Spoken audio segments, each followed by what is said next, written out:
99% लोकांपाशी अशी तुटकी फुटकी त्याला ऑपरेशन असं, त्याला 2-3 असं टाक्या टाकलेल्या आणि असलं म्हणजे सगळीकडं मोडकं तोडकं असलंच असतं.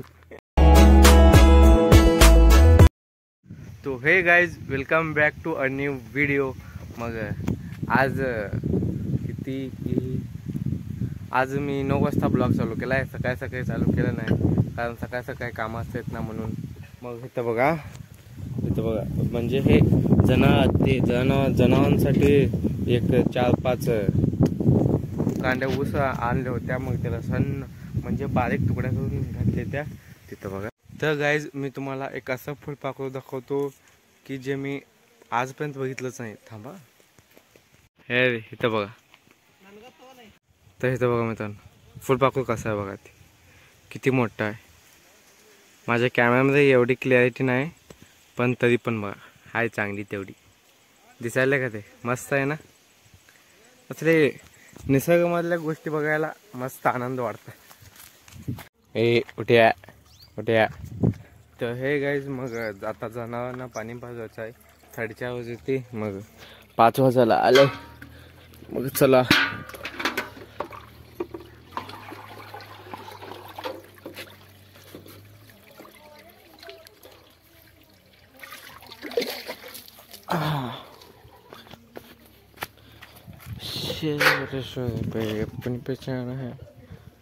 अजून सूर्य बघा ताई. आज तुम्हाला दाखवतो सनसेट.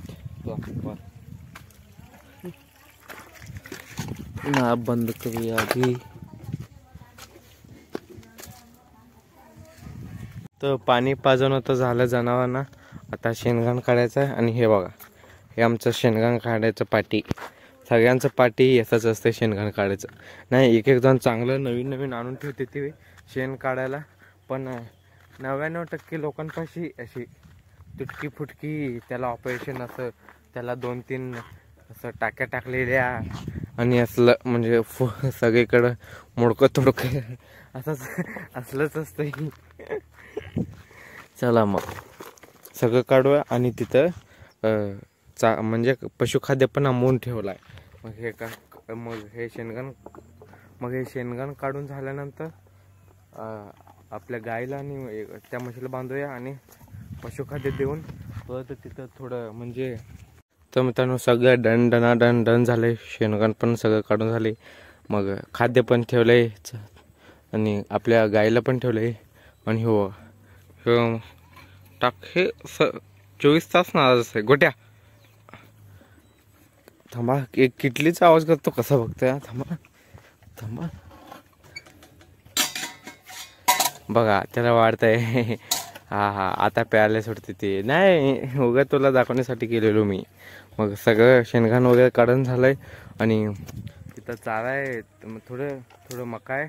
ते मका बहीण कापायले. आणि इथं बघ ते गाजरगावचं बोर्ड 2 दिवस झाले इथंच पडलंय. आणि हे कोपऱ्यात पडलंय. ते मी त्याच तो इथंपर्यंत सगळं इथं ढिग होतं. तिथं 2 ढिगा होत्या. त्या सगळ्या ढिगा गोळा करून एक पेंडी बांधून ठेवले. आणि म्हणजे ह्याच्यामध्ये ह्या सगळ्या टाकून मग ह्याला आपण खाली नेऊया. म्हणजे आपल्या खालच्या रस्त्याला टाकून येऊया. कारण हे तर काय आतला जनावर खात नाही ते. मग चला सगळं एकदा हात घालून मग खाली टाकून येऊया.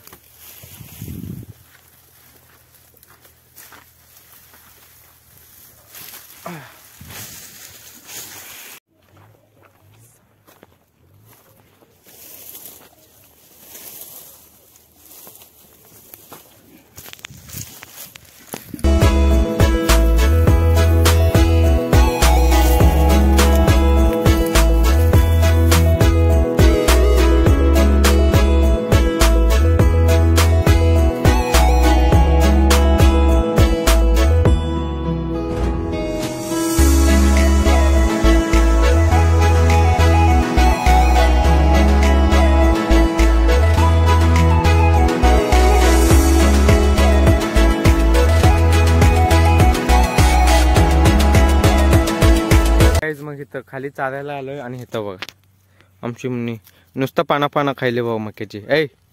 नुसतं पानं हाणायले. इथं बघा, ह्याला तर पूर्ण मुक करून सोडले त्याने. सगळे पानं खाल्ली. एवढं राहिलंय, सगळं गेलं पावसामुळं. बघा ते इथं आणून टाकलोय आणि इथलं उचलून तिथं टाकायचं आहे. तर मित्रांनो इथं बघा, हे सगळं माझ्या बहिणीनं केलं आहे. मी काय पण केलं नाही. मी फक्त म्हणजे 2-3 फक्त मक्याचे झाडे आणलेत आणि तिथं होतं सगळं. त्या म्हणजे शिरीच्या फडकामध्ये सगळं गोळा करत तिथं आणलोय आणि इथनं आता परत मला घरी न्यायचं आहे. मग चला घरी नेऊया ह्याला.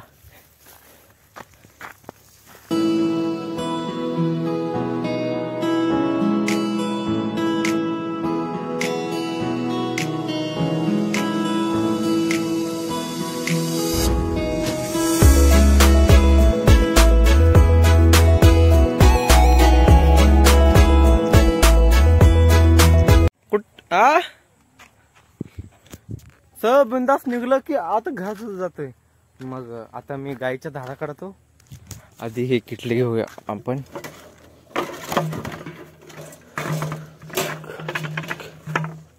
किटली आणि पेरायला एक मग आयतं घेऊया. थांबा. आणि आज आमच्या इथं बघा करंजा केले ते आणि सकाळी काय शंकरपाळ्या केले ते. मग ह्या वर्षी दिवाळी लई मस्त जाणार आहे आपली. मग मी आलतो आपलं धारा काढायला हे घ्यायला. मग चला थोडंसं पाणी घेऊया आणि मी धारा काढतो. तुम्ही एन्जॉय करा पुढचं सनसेट. काय याचा सनसेट काय चांगला नाही पण तरी पण आहे मस्त आहे व्ह्यू. सगळीकडं ढगा आहे आणि पुढं बघ. मग चला गाईच्या धारा वगैरे काढणं झालाय त्या. मग आता डेअरीला दूध घालून यायचं आहे. मग आय होप तुम्हाला हा ब्लॉग आवडला असेल तर लाईक शेअर अँड सबस्क्राईब करा. मग भेटूया तुम्हाला पुढच्या ब्लॉगमध्ये. मग thank you for watching. Bye bye.